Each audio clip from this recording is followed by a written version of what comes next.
the House of Delegates.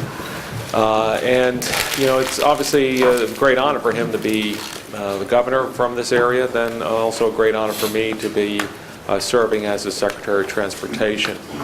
In some ways, looking out at this group, it's sort of like deja vu all over again for me. I had the opportunity for 7 years to be the chief elected official in Prince William County, Virginia, Northern Virginia, and spent most of that time both on our equivalent to the HRTPO, that is the TPB for the Washington metropolitan area, as well as on the board of directors for the MPO.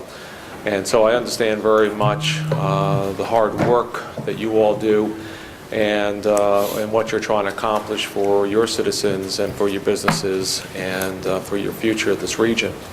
And in that regard, I want to first compliment you for the work that you've done in trying to, I'm going to say, reinvigorate, refocus, and make this TPO a body that can prioritize and work together to accomplish projects. I can tell you from when I was on the Board of Supervisors in Prince William, we had the opportunity up there to work very closely as a region. And it would always just amaze people that jurisdictions such as mine, Prince William County, which in many aspects is very different from places like Alexandria and Arlington, we were always able to come together and identify projects and work together. And part of it came from the fact that I think that we as a region, everyone drives through other people's jurisdictions to get to work or go do things. In fact, every morning for 25 years I got up and drove into Washington, D.C., and during that time I would leave Prince William, go through Fairfax, go through Arlington, go through Alexandria in order to get to the district. So very much and very intimately understanding that sometimes a project in Arlington would end up impacting traffic in Prince William and vice versa. That was something I think in some ways was lacking here. I know that your jurisdictions are geographically maybe separated by bodies of water, and it was hard to come together and identify projects that you could all work together on and see that nexus and how it ends up, regional mobility ends up helping everyone. And I just give you all a great deal of credit and for what you've accomplished in a very short amount of time. And I look very much forward to working with you over the next 4 years to helping accomplish and implement and execute your priorities. We understand that this region is one of the economic engines of the Commonwealth. When we look at what's here, when we look at the military and the government presence, that quite honestly, unless we take some steps forward on regional mobility and dealing with congestion, we may see less investment by the federal government, less investment by the defense if we don't deal with these issues. When I look at your port, it's something I'm very intimately aware of. In fact, I was telling people this morning that as a cadet on my first merchant ship, my very first port of call was here in Hampton Roads, and back then it was one of the new NIT terminal. It was fairly new.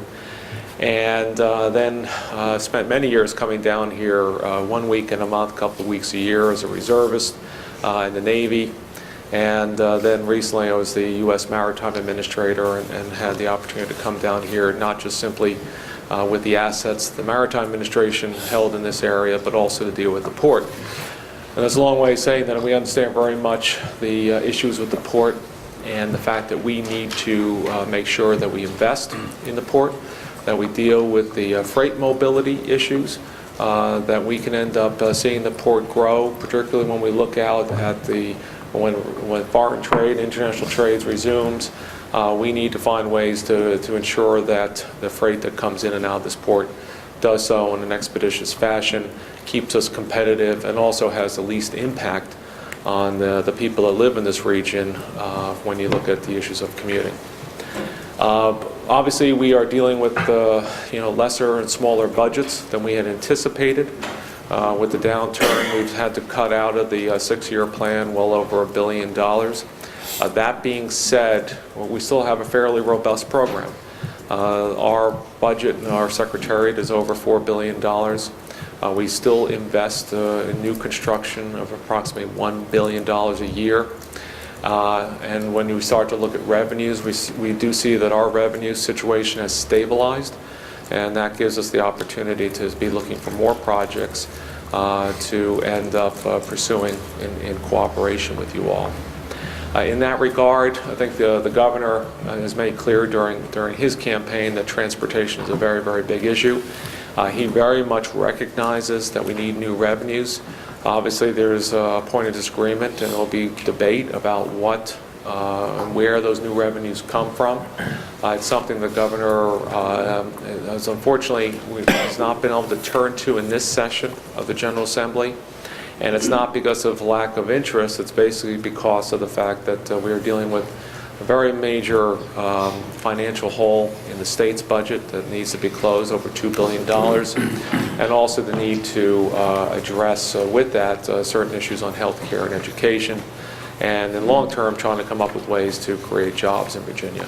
But the governor is very much committed to addressing transportation, both structurally or organizationally, and finding ways that we add more money into the transportation mix. And all that, I'm going to tell you, is good news for you all, because as you come together and you start to, and I understand you're doing modeling on how to prioritize projects, which I really applaud you for doing. I think as you all start to identify projects, and we can maybe sit down and work together to make those priorities a reality. Just in closing, I just want to kind of give you a couple of issues that we're dealing with that immediately affect your region. I've been meeting with the project developer on the Midtown Tunnel, and I'm happy to see that that project is moving forward, and we're going to be pushing to try and move forward with that project as quickly as possible. We recognize that there has been a need for a new facility, a new crossing of the Elizabeth River for some time, and that we need to make that project a reality as soon as possible. We also are dealing with the PPTA proposals on the port. We expect to be coming out with our independent review panel in the next month or so. That project, or the naming of that panel, has been somewhat delayed as we are still trying to work through negotiations with the APM, which is no secret. But essentially what's happened is those two issues have become linked, and so we have to resolve one in order to move forward on the other. Thelma Drake, who I believe is on the phone, obviously has been down here with the staff of the RPT. We're very excited about the prospects of increasing passenger rail to the Hampton Roads region. We think that when you look at some of the possibilities for improving transportation and transportation flow in this region, one of the really untapped resources is transit and commuter rail. And so we are going to be looking for every opportunity to make passenger rail, high-speed passenger rail, a reality here in this region, particularly if we can link it to Washington, where there's a natural nexus between the large government military presence here and obviously that in Washington, D.C. And so we'll be working, in fact, the Commonwealth Transportation Board will be meeting next week to actually vote on which is the preferred alternative to move forward on the next stage of that project. We understand the issues on the Hampton Roads transit and the Norfolk Light Rail. We've been meeting our staffs, as well as I've had the opportunity recently to meet with Mr. Chiquette on what we can do to assist in making sure that project gets back on track and again makes that project a reality. I had this opportunity this morning at least to drive around and see where some of the rail is and where at least the rail has been already put in, as well as where it's going. I have a lot to be proud of there because, again, I think that transit reliable transit that takes people off the roads, that takes cars off the roads, is going to be key to dealing with the long-term congestion problems here. And with it, I will end with that. I just want to tell you all that I have an open door policy. I really want to hear from you all, and we're going to be looking for ways to improve our secretariat and our agencies, both structurally and organizationally, to make sure that we're really delivering the best services to the citizens of the Commonwealth. Along with that regard, we're going to be bringing in the MPOs and Mayor Sessoms. I think that the invitation's already gone out to you all to come and meet with and brief the CTB. One of the things that I think, again, as a former local official, I saw a real disconnect between what the state was doing in Richmond and what was happening out at the MPOs. And the way we start to bring us all together so we have one plan for Virginia is to bring the MPOs from around the state into Richmond, into the CTB, to make sure that our plans reflect your plans and vice versa. And so I look forward to having you all come and participate in the future of CTB meetings. And as we move forward, I'd like to make sure that our collaboration is nothing more than strengthened in the future. So again, thank you very much. I do apologize for disrupting your meeting. I'd be very happy to answer any questions you may have, and also I'd be happy for any comments, because it's you all are out there dealing with these transportation issues day in, day out. You're dealing with our agencies, whether it be VDOT or DRPT or DMV or aviation or the port. You have issues that you've experienced or we see opportunities. The only way we're going to know about them is if you let me know. So thank you all very much, and thank you very much, Mr. Mayor. Sean, thank you very much for your comments. I know they were received very nicely. Any questions of the Secretary? That's pretty impressive. I guess people are hungry. Thank you very much for your comments. We appreciate it. Sir. Have a safe trip back to Richmond. Want to go and do lunch? We can, well, first I want to acknowledge, I think, Thelma, are you still on the phone? Yes, we're here. Kevin Page, Christine Fix, and Amy Inman, and myself. Okay. We're going to, I think the way we're working here, Thelma, is that we're going to go ahead and break for lunch now. I think we'll give us about 15 minutes to do lunch, and then we'll get back on schedule. Is that right? Short. Okay, well, we'll get back on schedule at 12:05. 12:05, we'll call back in. Okay. Great, thank you. Bye. This high-speed rail public comment meetings, the very successful ones in Newport News and in Norfolk. So he asked me to convey to you all that now that the momentum has started, let's not let it drop. Let's increase the momentum in the days ahead when it comes to demanding the very, very, very best we can get on high-speed rail and enhanced passenger rail to the area. I wanted to speak very briefly about what does snow removal have to do with national security. Well, it probably doesn't if you're in Charlotte and you're a banking executive and you can't get downtown. That's not a threat to national security. Or if you're a country music star or an insurance executive in Nashville, not a threat to national security. But if you're an F-18 pilot, Navy SEAL, F-16 pilot, Army officer, whatever the case, and for those of us that have lived here long enough do know that occasionally, if that mean storm track shifts 150 miles to the south, like it did in 1980, we can get buried. And I've heard comments that individual cities cannot necessarily make it financially feasible for snow removal, and that's true. It's, we live in an area that climate changes back and forth. And for those of us that believe that climate does go in cycles, I think we're going into a period of colder times for the next few decades. And so we need to be prepared.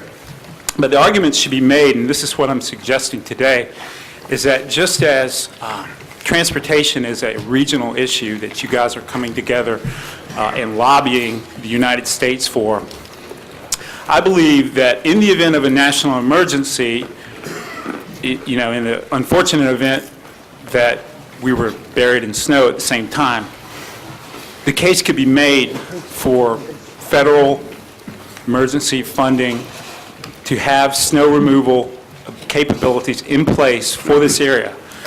I would submit to you that it's even a greater danger here because it does, as I said, snow here occasionally, and sometimes snows a lot.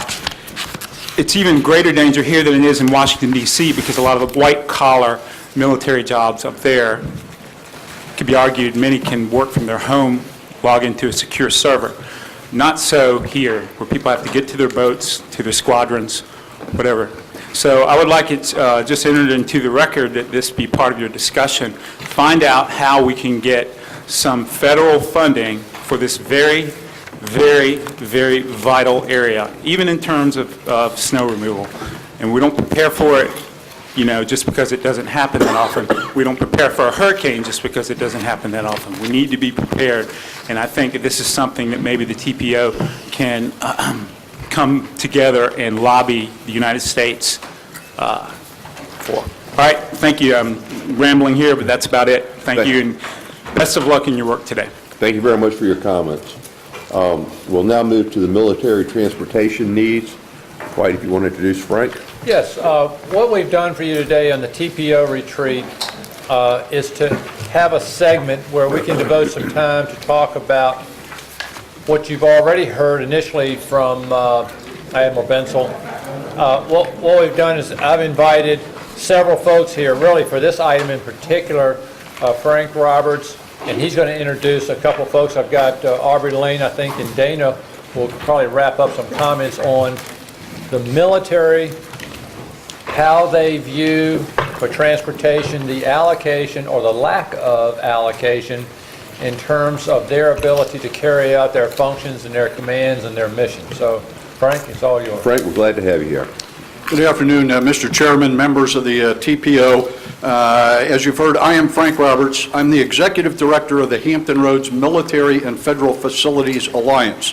For those of you that aren't familiar with us, the Alliance is a not-for-profit corporation that was created to represent the collective interests of the cities of Chesapeake, Franklin, Hampton, Newport News, Norfolk, Poquoson, Portsmouth, Suffolk, Virginia Beach, and Williamsburg, and the counties of Isle of Wight, James City, and York in matters related to protecting, sustaining, and growing military and federal capabilities in Hampton Roads.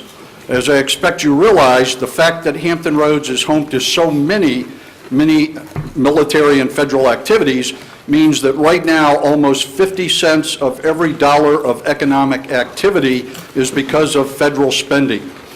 I want to share 3 data points regarding transportation with you today and address the issues of what we as a region do outside the fence line that affect federal activity, mission performance inside the fence line. My first data point provides insight from a member of our Alliance Government Relations team up in D.C. This individual spent 7 years as a professional staffer on the House Armed Services Committee and was directly involved in the BRAC process. His comments: a quick look at the 2005 base realignment and closure data calls indicate that the Navy, for instance, included 2 questions that were directly related to traffic, including one on commute time for personnel living off base and another on whether the installation was served by regularly scheduled public transportation. Unfortunately, it's really tough to measure the impact of these questions to the outcomes of the BRAC round, but the data was collected, and one would expect that areas where personnel are very unhappy due to the traffic situation would get additional scrutiny. My second data point is merely to reinforce what you heard from Rear Admiral Bensel, Commander Navy Region Mid-Atlantic, at the December 16th TPO meeting. And let me summarize his comments. Transportation is a readiness issue. We, the Navy, want to help with solutions in Hampton Roads, but we can't take sides. But we won't be shy about communicating impacts. We will push back hard on safety and quality of life issues. My last point is to share information that the Alliance obtained from a conversation that General Mattis, Commander, U.S. Joint Forces Command, had with Senator Webb on December 16th. And I'm quoting from a memo that was provided to us from staff that worked directly for the General. A new issue for the Commander arose during the meeting with Senator Webb on Wednesday, transportation in the Tidewater area. Specifically, the amount of time wasted by his troops getting to and from work due to congestion. Quote, and this is a quote from General Mattis, "Senator, I could never recommend basing any additional forces, parents, troops, ships, anything in this area without a plan to address the congestion. I think the boss would certainly like to review and possibly lend his support to appropriate initiatives to address the issue." So in conclusion, just as physical encroachment outside the fence line around military and federal installations has the potential to negatively impact mission performance inside the fence line, failure to provide the best possible transportation infrastructure outside the fence line also endangers the preservation and growth of the military and federal capabilities so critical to our economy. Let me point out that your package includes two written statements from retired flag officers. The first one, Major General John Gallinetti, who in his next to last tour was the Director of Training and ran the Joint Warfighting Center for the Joint Forces Command in Suffolk. And his comments are germane to the issues, as well as a second written statement from retired Rear Admiral Byron Jake Tobin, who I suspect many of you know, now with the future of Hampton Roads. I am joined by a member of our Alliance Board, retired Rear Admiral Ben Wackendorf, who his last job before retiring was as the Chief of Staff of U.S. Joint Forces Command, and I know he wanted to make a few remarks in addition to my comments.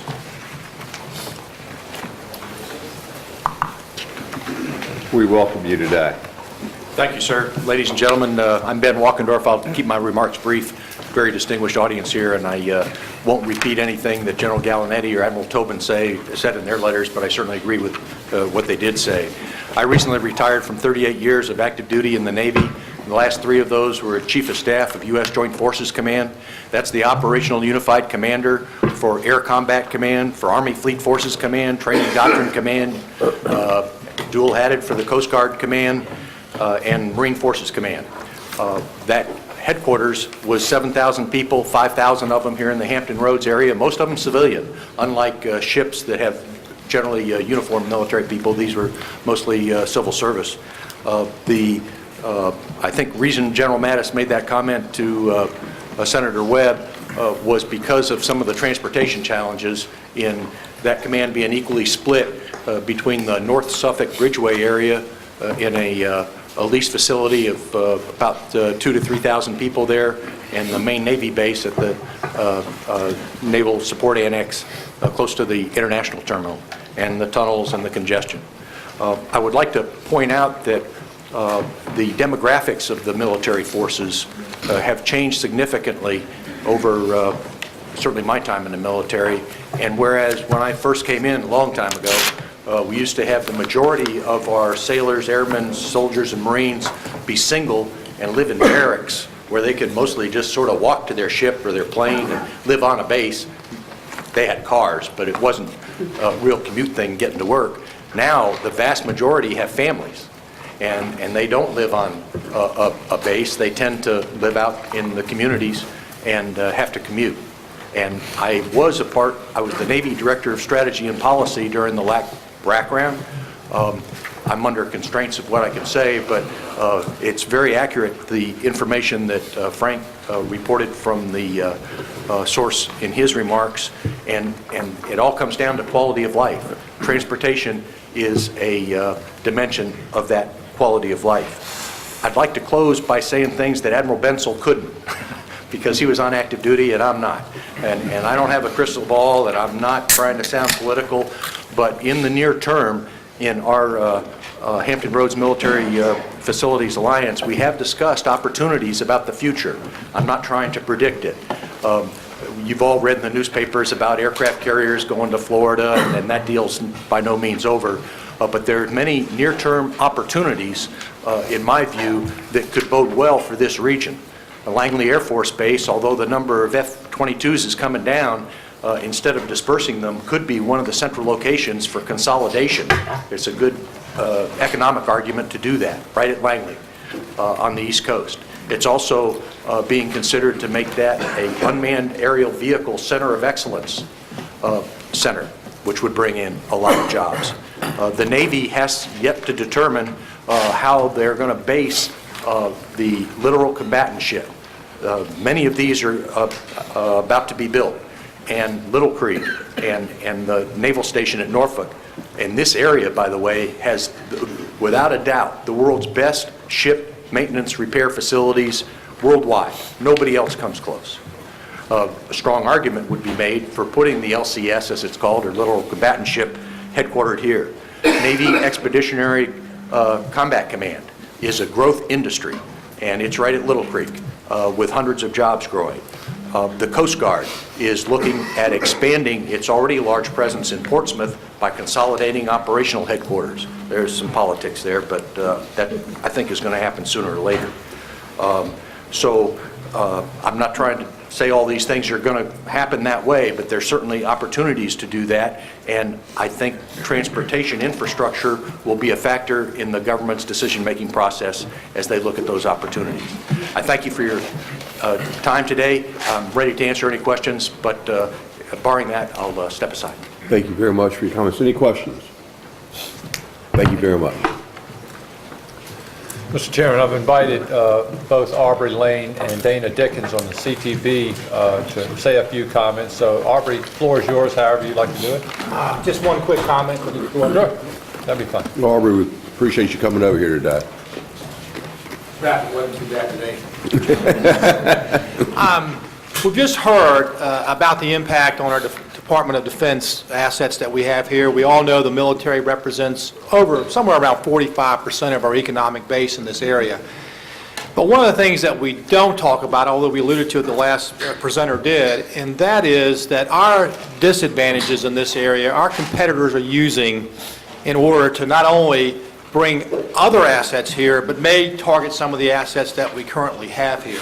And this is a message I know that Dana Dickens and I are taking at the state level, that we don't want to have our problems be used against us as advantages in other areas. So I just want this board to keep that in mind and also report that that's what Mr. Dickens and I are also taking at the state level. So thank you.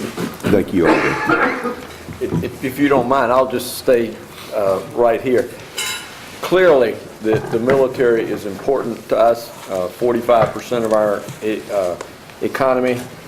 Interesting comments from the Admiral about the growth potential that we have here, even though you might be expecting military spending to be relatively flat for a while.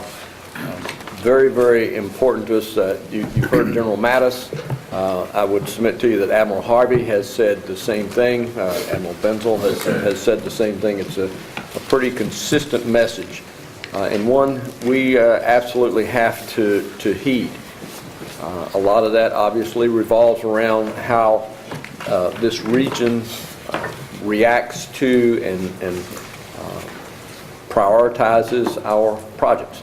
The Midtown Tunnel is a big project, very important to the military, particularly for Admiral, for General Mattis. His office is out at GFCOM now, so he's going through the Midtown Tunnel every day. Very important to him, and has brought that to his attention. I would submit that 564 with the intermodal connector and the connection into the base is an important project for Hampton Roads. I would submit to you that 64 on the peninsula is equally important to military movement. So very important that we pay attention to that.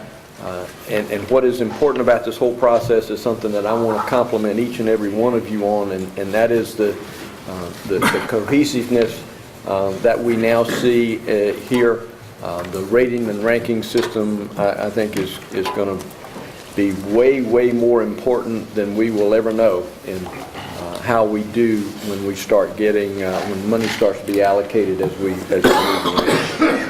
And the unanimous position on high-speed rail and the great outpouring of public support that we saw at the public hearing. Very critical, and part of the reason it's so critical, and you heard a little bit of it in the Secretary's comments this morning, and that is we suffer in Hampton Roads around the state, and I'm very fortunate that I get to sit and listen to a lot of people around the state talk, and Hampton Roads does not enjoy the best reputation so far as being able to set the priorities and so forth. My mission, if you will, and I would encourage each and every one of you to join in this mission, is to dispel that rumor. Hampton Roads does have it together. We are able to set priorities. We are able to make decisions on things. Clearly we are. And every opportunity you get, I know Aubrey and I are pushing that very hard, particularly with the Secretary and others in Richmond. Every opportunity we get to reinforce that, the stronger this region is going to be. And I'll close with, I like Aesop's fables, and there's one that's particularly appropriate to this scenario. And that is a farmer was apparently on his deathbed. He wanted to leave a lesson for his sons, so he had his staff bring him a bundle of sticks. And he gave his sons those sticks and asked each one of them to try to break them. And of course, they are a big bundle of sticks, and they couldn't break them. He takes it apart and gives them one stick, and it's easily broken. The message is clear here, and if we are going to be successful, and we have to be successful in addressing these transportation issues for the military as well for the citizens of our region, is we have to work hard together. We have to go to Richmond. We have to be Dennis Hewer's best friend. I remember in my council days when the VDOT guy would come before council, it was rocks and tomatoes thrown at it. We got to get beyond that. We got to be in a proactive mode where we're out actually working to make things happen rather than complaining because things happen. And I've said more than you probably wanted me to say, Dwight, but Mr. Chairman, thank you for the opportunity to make those comments. Thank you, Dana. Very much appreciated.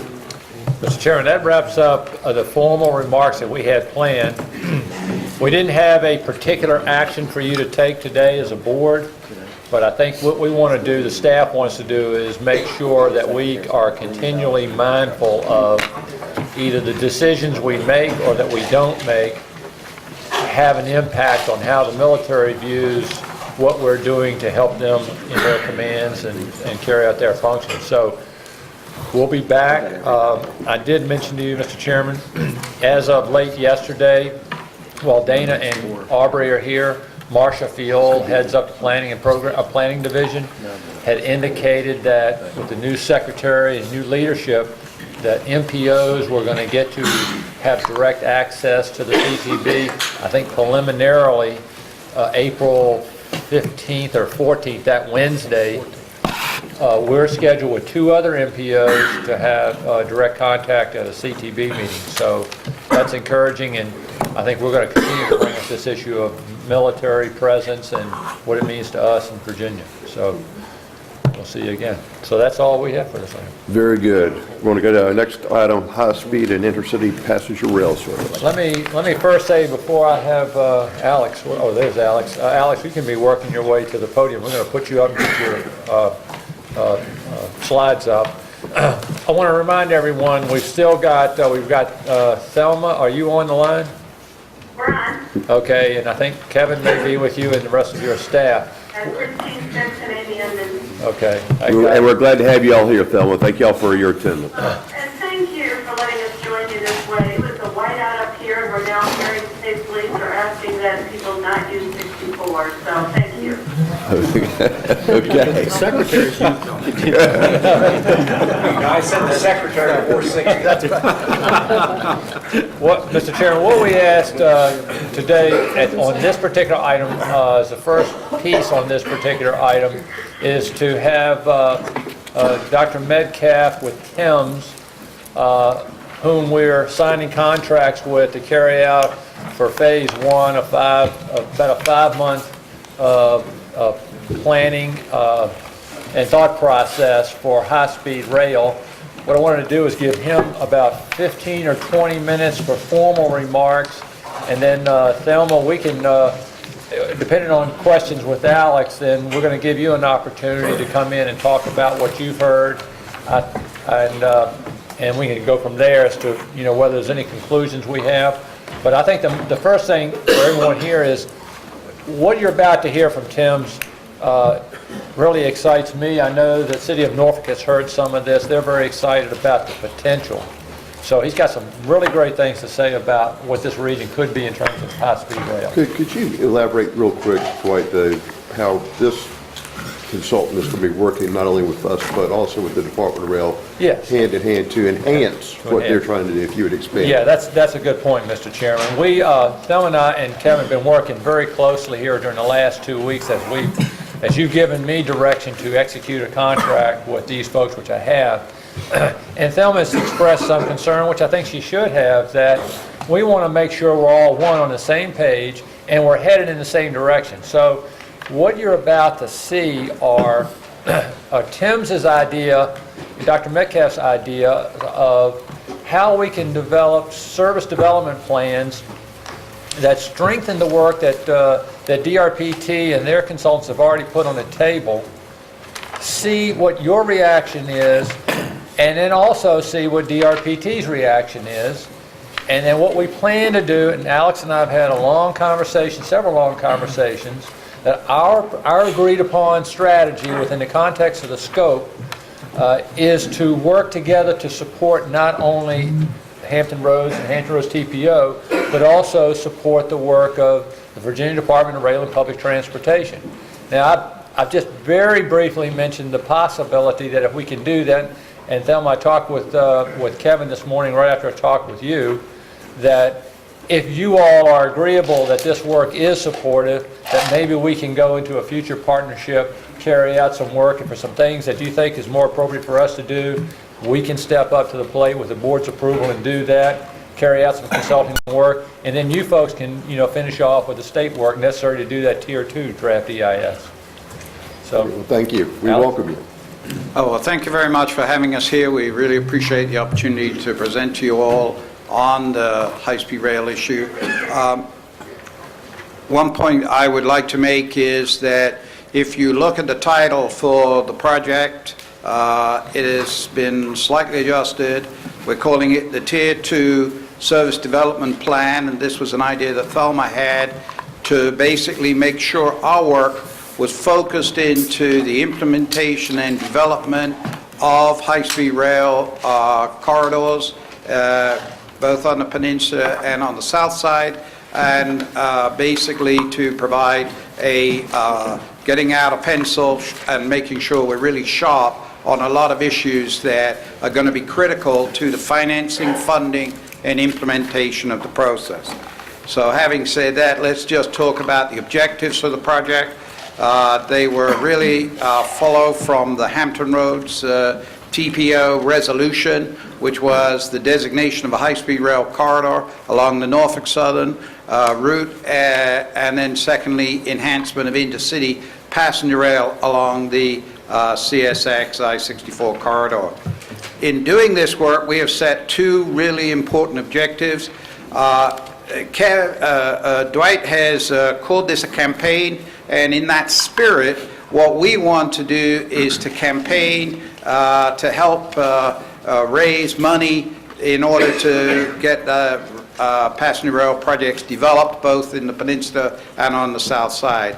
And to do that, one of the things we want to use is the US DOT's FRA's public-private partnership potential objectives, because those are the ones that they set down in the commercial feasibility study and the maglev deployment program, and they're the ones that they really like. And we'll talk a little bit more about them later, because those two objectives, that financial and cost-benefit objective, are the ones that the FRA really like to see in order to basically be comfortable that the projects we're proposing to them are competitive on a national basis in terms of the overall project. I think we all recognize that basically things have fundamentally changed since here in Hampton Roads due to two things. One, the decisions about the third crossing, and secondly, the FRA bill that basically makes available money that previously would not have been available, and which meant that we weren't going to have the level of financing potential that maybe we have in the future. In terms of the team, I'm not going to spend much time on the team. We're a very strong team.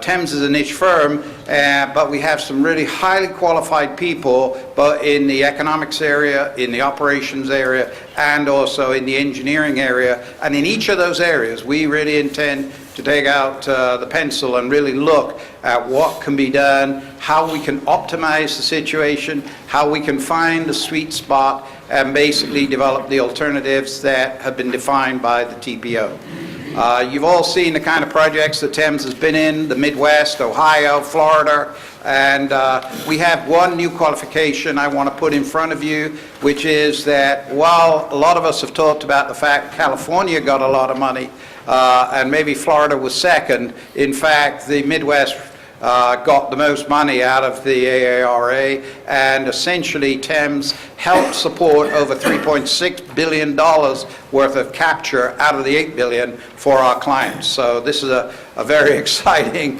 achievement for us, because basically the type of analysis we've done is basically helping to really secure for our clients significant funding under the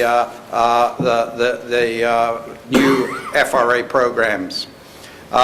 In doing the work, we've talked to you about doing it in terms of our business planning process.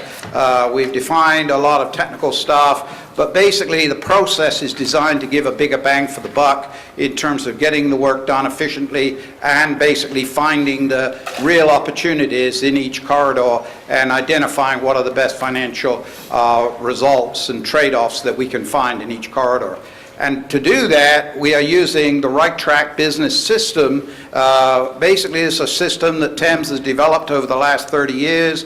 A lot of the work followed me, with me from British Rail, where I was chief economist, but also has been heavily developed by Chip Kraft, who is one of the key operations planning people in this country, and in fact is one of the top capacity analysis guys, and well recognized by CSX, who he used to work for, as well as Norfolk Southern. In fact, we were the only, our plan for Ohio was the plan that was accepted by Norfolk Southern and accepted by CSX. So we had full approval of those two organizations for the business plans that we put together.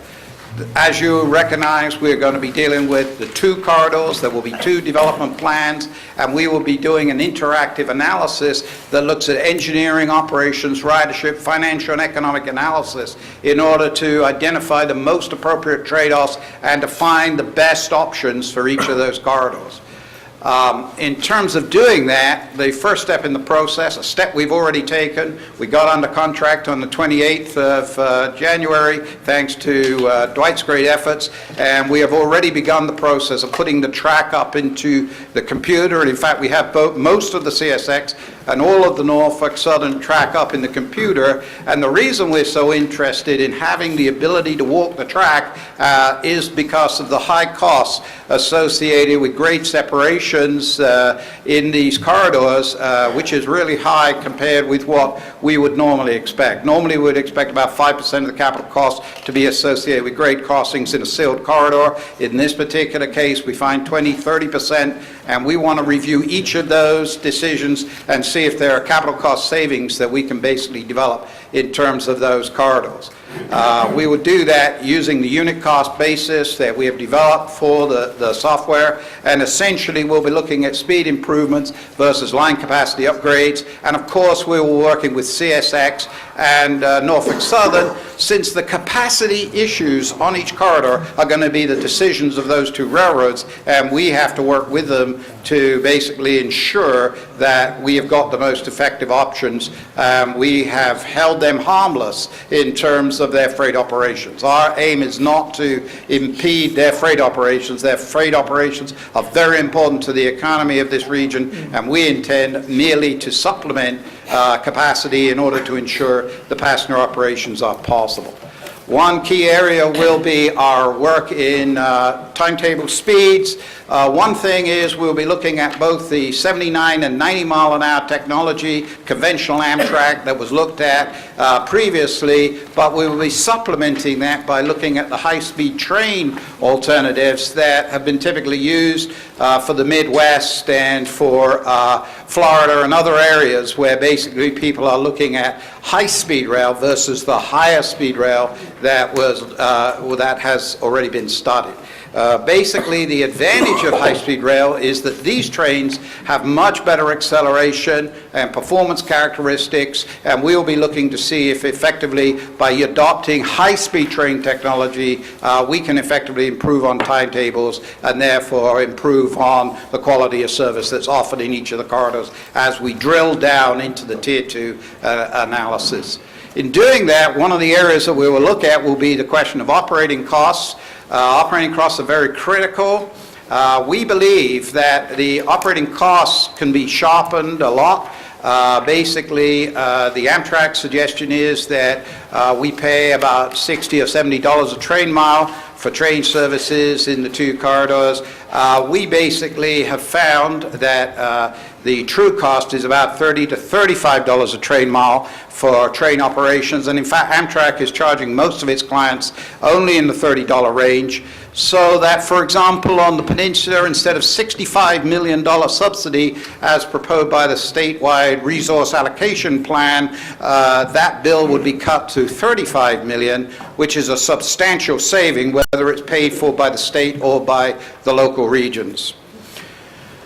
In terms of the demand estimation, we do not want to duplicate any of the demand collection process that was carried out by DVRPT. We want them to give us that data so we can put it into the model. We've already made a request to DVRPT to provide that data to us. We want the base year OD and network data. We will put it in our model to produce some forecasts for these two new alternatives that we're working on. And basically we will calibrate a new model. In phase one, because of the time scale, because we're trying to get this application in by the middle of the year, we don't have the opportunity to go out and carry out some of the detailed behavioral analysis that we would normally do on a ridership study, work that has not been done, but we would like to do that as part of phase two so that we can better understand exactly what the trade-offs are that individuals make in making choices about travel in this region. But we do want to use DVRPT's base year data. Hopefully they can provide it to us on a mode and purpose basis to put in the compass model to basically make our forecast for the future. At this stage, we are still gathering data, but one of the things we do is typically to make a comparison, a benchmarking, if you like, with other corridors to find out what we think might be the potential in this corridor. And essentially what we've done is compare this corridor with the Boston-Portland corridor, which runs north of Boston up to Portland, which is a relatively small community of about 350,000, compared with the Hampton Roads population of 1.7 million. But if we look at the two corridors, what we find is that in Boston-Portland, today they have 440,000 riders on their system compared to the 6.4 million population they have in that corridor with a 79 mile an hour service that hasn't yet even reached its full potential of 2.25 hours, whereas you all know we're looking at services below 2 hours for this corridor. What does that mean? That means that if the benchmarking against Boston-Portland is correct, we could be looking at 1.88 2 million passengers per year with by 2035 with a high-speed rail option. So basically, we're saying a benchmarking suggests there could be potential for higher ridership in these corridors than has previously been found. And certainly, I think one of the things we have been very impressed by since being down here is the fact that there are so many military and federal facilities, and we will make a special effort to ensure that we understand what that is. If the military were to give a contract for high-speed rail ridership, that they would give so many rides per year to the system, that would certainly boost the ridership associated with the two corridors. Finally, we're going to do an analysis of the financial and economic impacts of these corridors. Basically, what we're going to do is a pro forma financial analysis. Why is this important? This is important because it shows the cash flows on an annual basis associated with building these systems. We need to understand what are the cash flows. If we're going to be losing money, we need to know where the funding for those corridors is going to come from. If we're going to be making money, we need to know that as well. We need for each of our alternatives to fundamentally understand what the finances are, who's going to fund the projects, and how are we going to deal with things like operating subsidies, and who will be paying those. Will it be the state? Will it be the communities? What is going to be the actual financial outcomes for each community that's involved in this process? Another key thing about this is that the economic analysis, we would be doing U.S. DOT FRA-approved economic benefit analysis. This is the kind of economic analysis they want to see. And by the way, the GAO says that if you're going to borrow $100 million of federal money, if they're going to give you $100 million federal money, you have to have a comprehensive cost-benefit analysis carried out. There hasn't been one done to date, and we need to have that done in order to make a successful application for money. One point I want to make is that apart from the demand-side benefits that the FRA wants to see analyzed, we also want to look at the supply side, because we believe that the TDO, transit-oriented development, if you like, the TOD, associated with these projects is very considerable, and any of you who have ride on high-speed rail know the kind of joint development potential that is associated with these projects.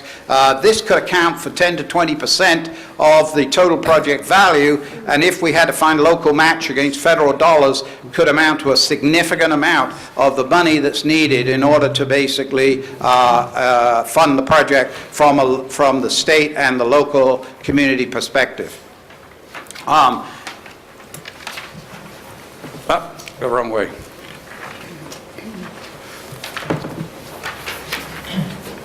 Thank you. Thank you. Okay, this shows the joint development proposed for Cincinnati Station, system with 110-mile-an-hour operation, over $450 million of joint development potential in the terminal facility, a multimodal terminal facility planned for Cincinnati. And if you look at the Midwest Regional Rail Initiative that we were the project managers for, you'll see that each community is looking at this kind of development in its terminal for systems, whether it's Chicago, St. Louis, Kansas City, Detroit, or Cincinnati, or Cleveland. We're looking at substantial joint development, and we've actually done detailed supply-side evaluation work there to show what the overall economic benefits will be. In terms of actual implementation of the process, this is going to be a step-by-step process. There will be different rates of development of the project. What we're going to do is identify what the implementation schedule can be, given potential funding for the project, and basically any kind of operating subsidies that might be needed as well. So we're going to look at the total funding package that's needed in order to evaluate the implementation year by year of the project, so that we can basically see exactly what's going to be involved at each step in the process of implementing the system. Of course, we're going to write you lots of nice fat reports, and we will work very closely with DVRPT in order to make sure that the service development plan that is sent to the FRA meets every requirement they have. It dots the I's, it crosses the T's, and makes sure that they're able, their technical people are able to sign off on the validity of these projects, and they feel comfortable supporting us and providing significant money, we hope, to the projects. We've got a very tight timetable, 6 months to get the service development plans out.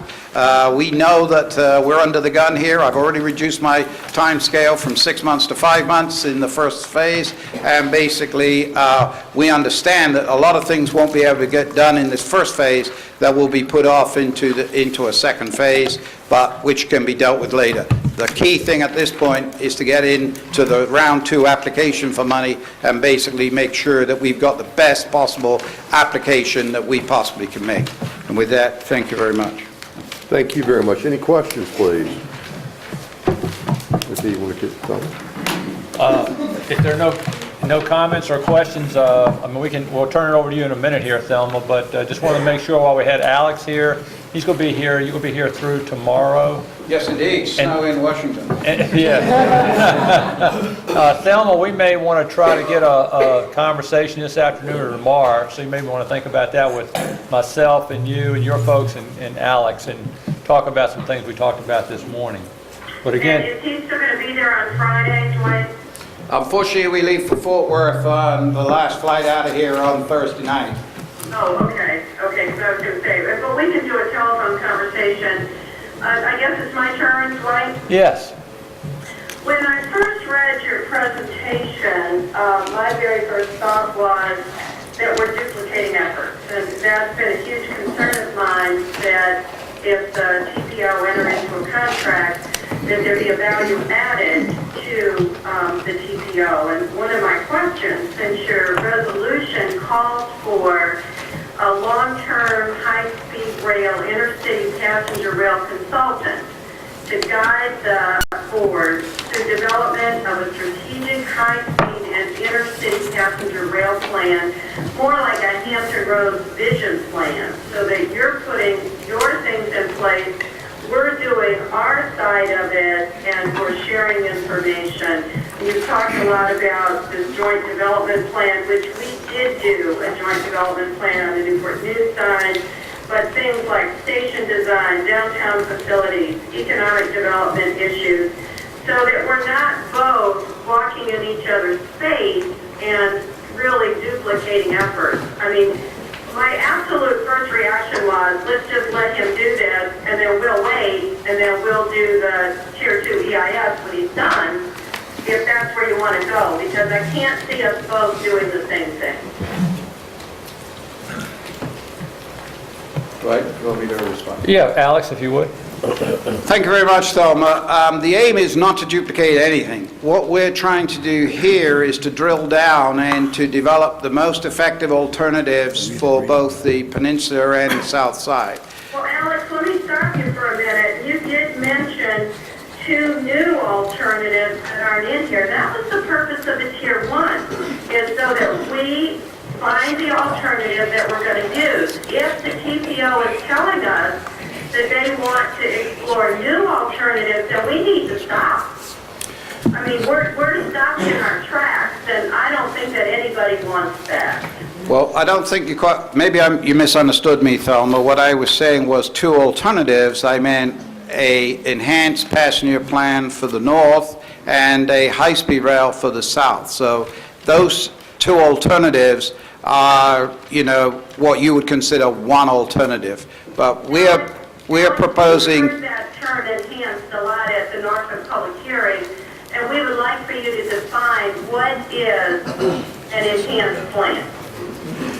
An enhanced plan is one that shows both the implementation, financial, and economic benefits in the format that basically the FRA require.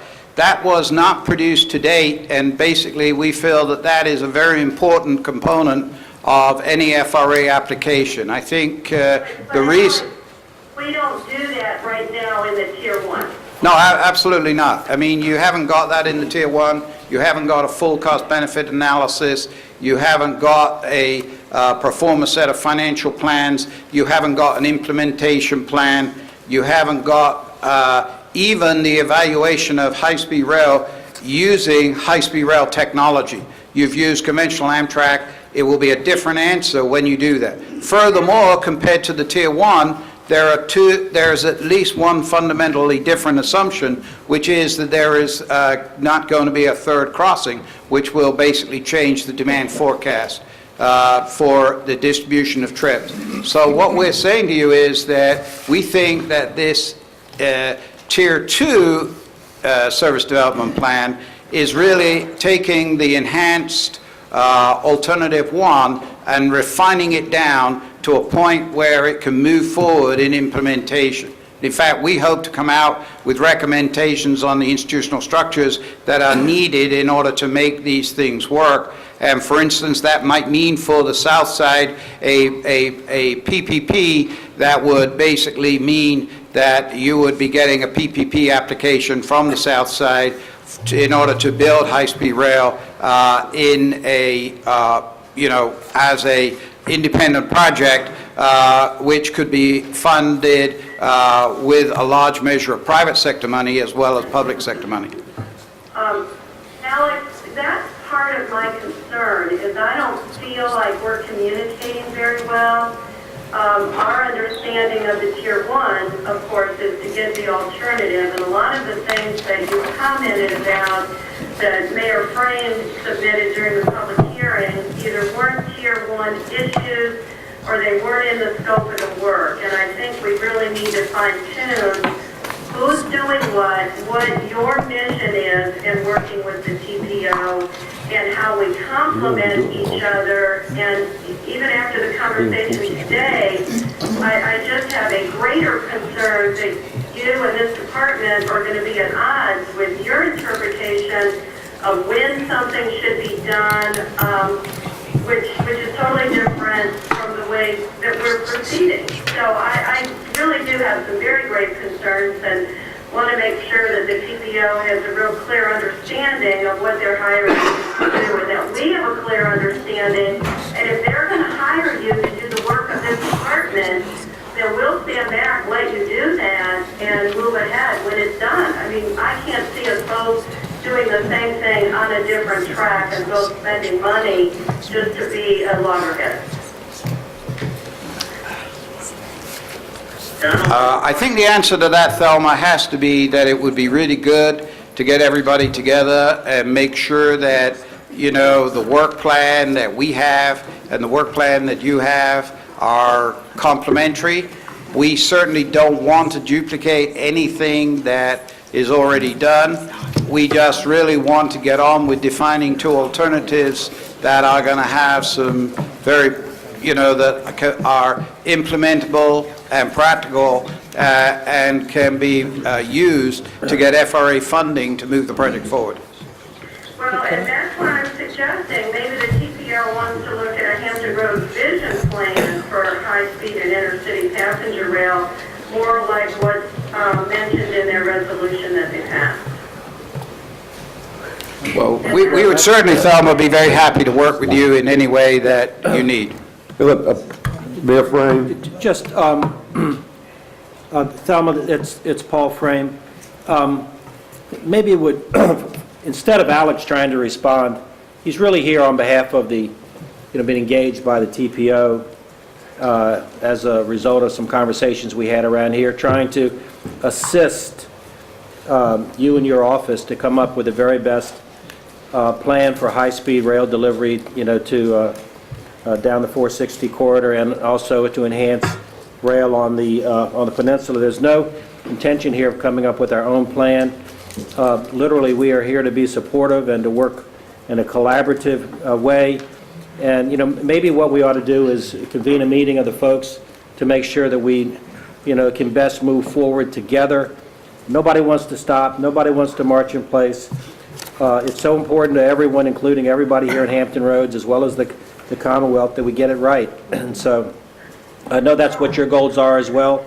And those are absolutely our goals. Right. And, I think you said it very, very well, Paul, and that's the way we like to move forward. We want this to be a very open process. Right. We want the TPO to have as much input and to be around the table, but We just don't want to duplicate or be No, ma'am. sort of against each other. We want to figure out how to move forward well and to do this as quickly as we can do it and bring up service as quickly as we can. Well, I thought that was our understanding anyway in my conversations with Dwight and Mayor Frame and with you, Thelma. I thought that we concluded that that's what the purpose of this consultant was.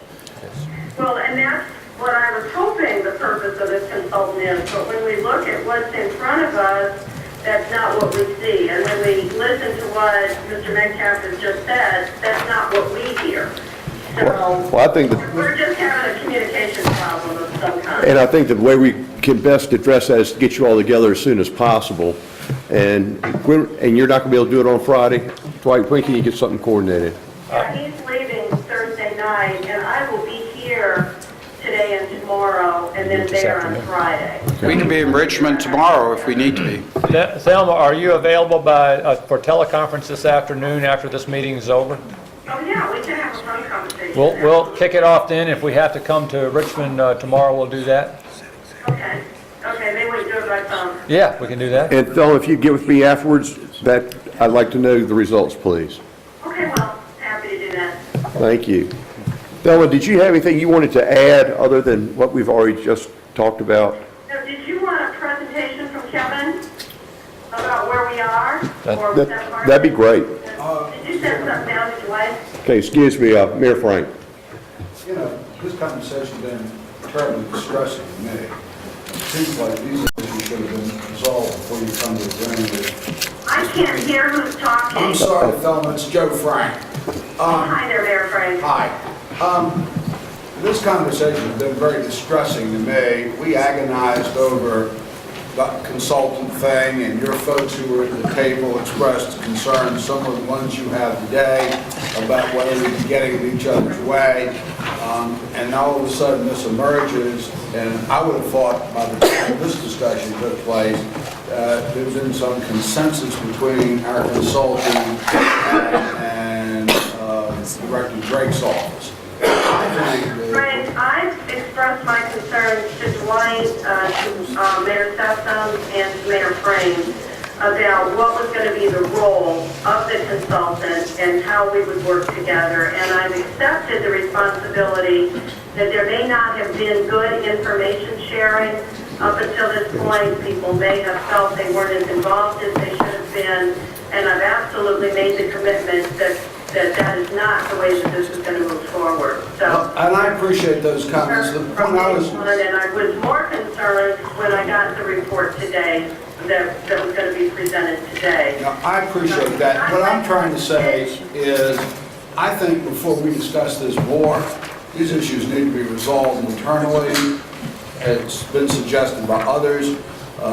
You know, a meeting needs to take place between this consultant and your office and the planning staff here to air all this stuff in public and create concerns and raise questions that people are going to walk away with wondering what's going on, which is, I think, what the result of this is going to be at this point, is unfortunate. And this is too important a project for us to come apart because there's disagreement about how you move forward.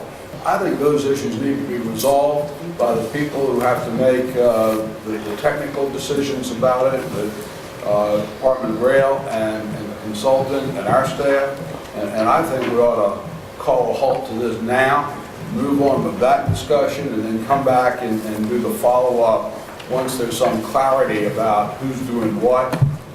And if there's a disagreement at the end after the effort's been made to clarify that, then I think we have to come together and decide what way we want to go. But I'm hopeful that everybody being in good faith, that they can come together, create a plan, a division of responsibility that moves us forward and not into more elongated discussions about, you know, process and procedure and roles. Thank you, Mayor Frank, and I agree with you 100%. Does anyone object to that? No. Okay. Thank you, Joe. It's a great suggestion.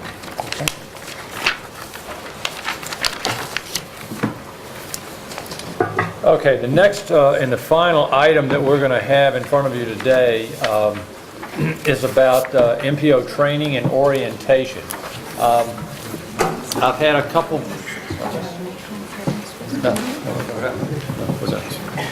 I think, Thelma, I think we're done on this. I just want to make sure everybody's clear. I think we're done on the high-speed rail.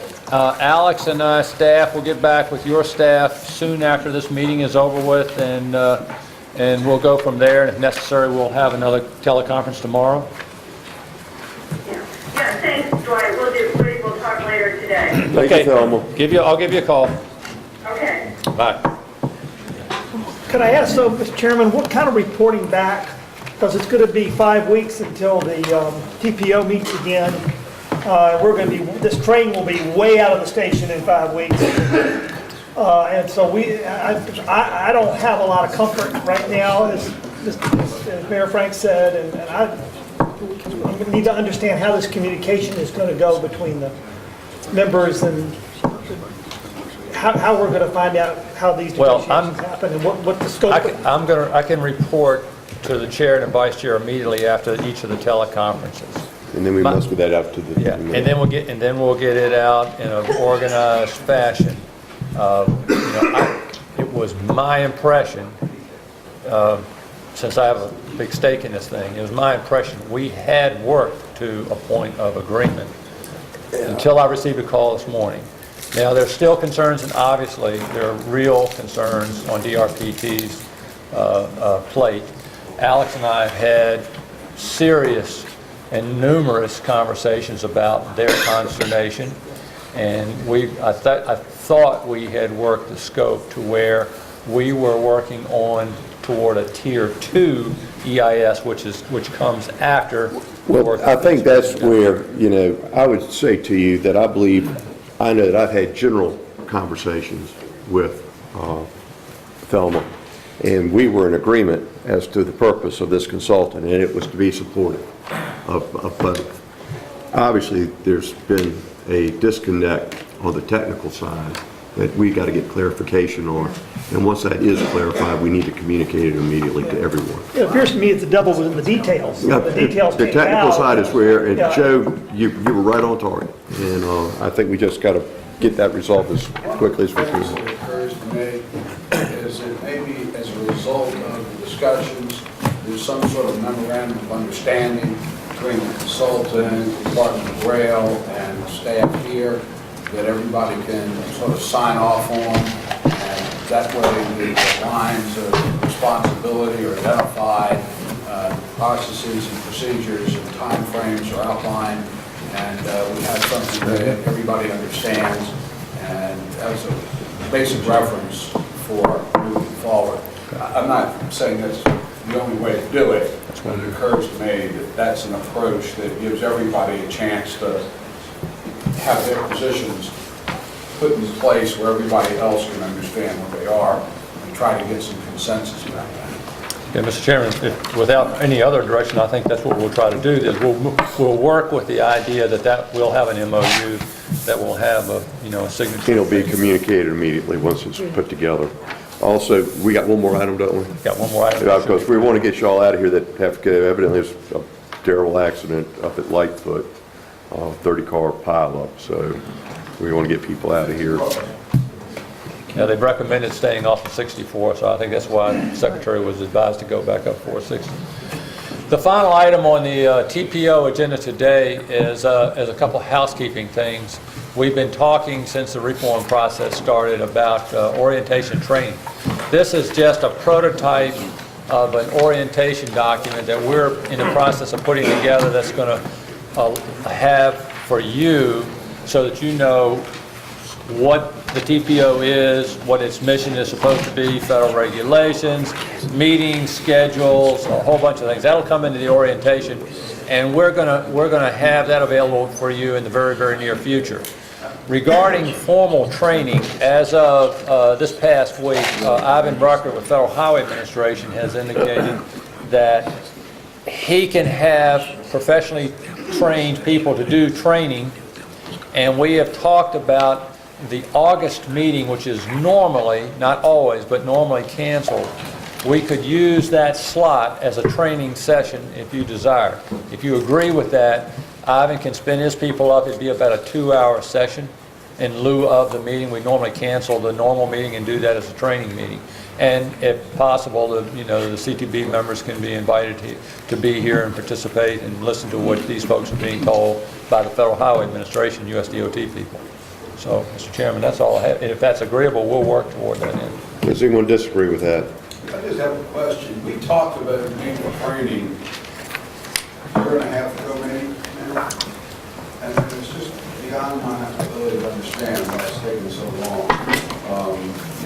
I envisioned, and I heard you talked about it when we were doing the reform thing and trying to respond to the criticisms we had from WA, that we've had incremental piece and each one of the meetings, and haven't had anything. And I'm just wondering why it's taken this long. The orientation piece is being developed, and you'll get that, and it'll have training materials in it with regulations, that sort of thing. We've actually been working on it for about 6 or 9 months. So what my problem has been is finding time on your all's calendar, either have a special meeting, because we cannot do this during a regular meeting. And we had not spun through it last August. That was the last available time. And if you recall, all of the succeeding meetings have gone well beyond the normal schedule. So there's no way to squeeze that in. I'm not looking for excuses, but I'm just saying scheduling a separate meeting has been incredibly difficult for, all I'm saying is everybody committed to do it, and so I don't know that anybody's actually been asked to give up time to do it. But I mean, if August is the best you can do, I don't. If you'd like, if you'd like to do it earlier, and we do it in a special meeting, we can. Well, let's go ahead and aim for August. They'll be here before you know it. Joe, maybe you could come back and conduct the training. All right, what else you have? That's all I got. Can I say one thing, and maybe I shouldn't wade into this again on the rail piece, but, I did have a conversation with Thelma as well, because from the very beginning, the department has had some concerns about us employing our own expert, or someone to actually help us understand how the process is supposed to operate and how to make the very best presentation so we can get the best result.